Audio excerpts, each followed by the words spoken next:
Hello, everyone. So this week we're going to be moving on to chapter 9, which is all about alkynes, right? The Y-N-E ending, alkynes. So let's just start by introducing this functional group. Alkynes are hydrocarbons that contain carbon-carbon triple bonds, right? So very first chapter, we talked about what these look like, but let's remind ourselves. A triple bond consists of one sigma bond and then two pi bonds. And those pi bonds sit perpendicular to one another. So here, between these two orbitals, extending in that vertical position would be one, and my second pi bond between the two p orbitals that are in horizontal positions, that would be my second pi bond. Also important to remember when we're talking about alkynes or triple bonds is they have this linear geometry, right? So each of these atoms, this carbon-carbon or hydrogen, carbon-carbon, hydrogen, all sit in a straight line.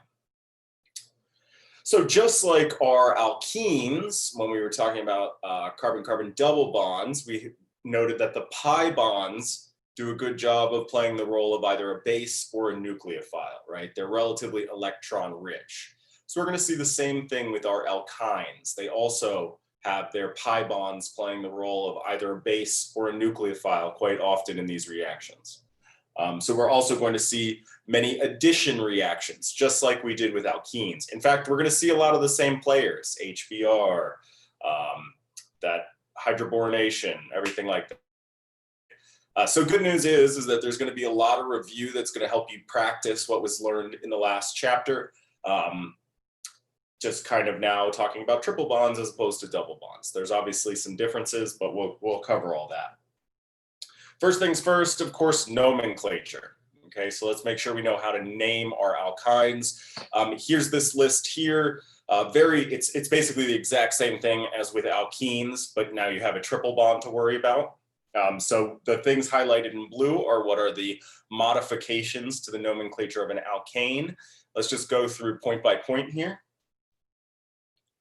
So first of all is our ending, right? With an alkane, we had the ane ending. With an alkene, we had the ene ending. Now we're talking about alkynes, and so our ending is the yne, Y-N-E ending. Okay. One of the biggest differences, just like we saw with alkenes, is how we number our really how we go about finding the parent chain in a compound. Just like our alkenes, the parent chain has to contain that triple bond. So when we were talking about alkanes, our parent chain was always just whatever the longest one is. Now, right, so 1, 2, 3, 4, 5, 6, 7, 8.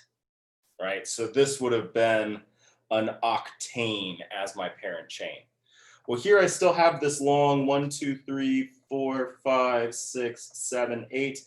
But if that's my parent chain, it doesn't actually contain that triple bond. So that can't be how we number. Instead, we're going to do so in such a way that contains that triple bond, even though it's not the longest carbon chain, right? So look at how similar these compounds are. Nonetheless, the parent chain here would be the heptyne chain, okay? So again, biggest modification, make sure that your parent chain includes that triple bond. So next, how we number it. Just like alkenes, we're going to number in such a way that prioritizes the triple bond. The triple bond is going to get the lowest number, okay?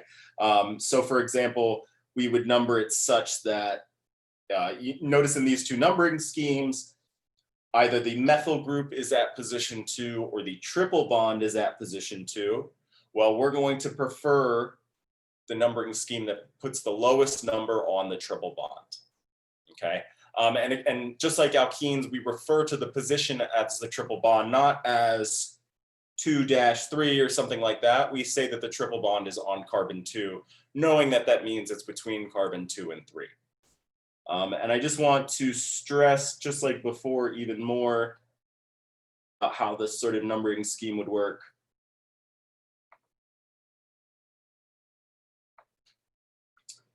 Giving a similar example. Oops. What if I had yet another carbon-carbon bond sticking off of there? Well, then I would have my two numbering schemes would be going from left to right, 1, 2, 3, 4, 5, 6, 7, 8, or 1, 2, 3, 4, 5, 6, 7, 8. Over here, my lowest number is a 2, whereas over here, my lowest number is a 3. And when we were talking about just alkanes, it was all about picking the one that had the lowest possible number. But with alkenes and alkynes, you're focusing on the triple bond or the double bond first, right? So actually, this is still the correct numbering scheme because it gives my triple bond a 3 as opposed to the 6. It doesn't matter what the methyl group's doing. I'm going to number in such a way that prioritizes that triple bond. Okay, and then just like with our alkenes, we have to indicate the location of that, in this case, triple bond. And we can do so either by, and there's two different perfectly acceptable ways to do that. So for this compound here, we have the 5,5,6 trimethyl that of course corresponds to these substituents here.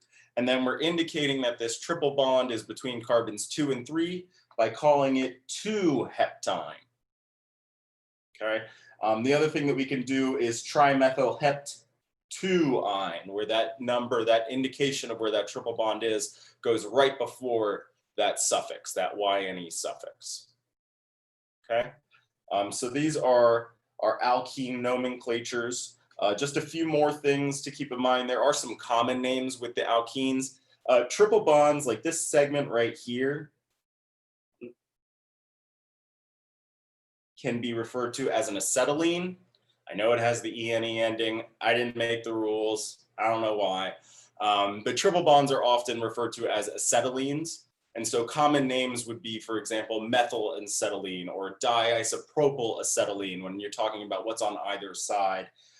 Here, phenyl would refer to this group here, propyl to this group here, and then the acetylene is again referring to that triple bond. Okay, I'm not going to ask you common names for alkynes, but it is something I think important thing is to make sure that you understand that acetylenes are talking about triple bonds, which is unfortunate again because of the ENE ending, but welcome to chemistry. Okay. The other important distinction that we have with triple bonds. So the nice thing about triple bonds compared to like alkenes is you can't really have too much variation in the amount of substitution there is on a triple bond because there can only be one other bond, right? So there's only two distinctions that we have, and that's whether or not it's terminal, meaning it's on the very end. So there's a hydrogen on that other side, and then an internal alkyne, meaning that there's carbons on both sides.